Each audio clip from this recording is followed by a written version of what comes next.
Comment savoir si je suis véritablement une sorcière? Alors ça, c'est une question qu'on me pose hop, je fais tomber ma serviette, très souvent.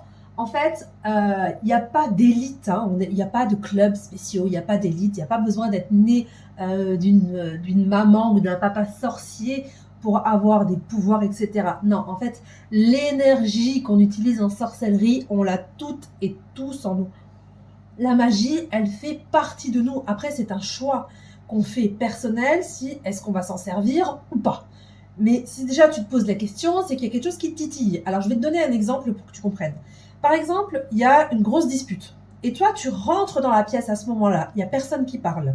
Personne se regarde. Tout le monde regarde ses chaussures. Mais toi, tu sens une énergie palpable et lourde dans la pièce. OK?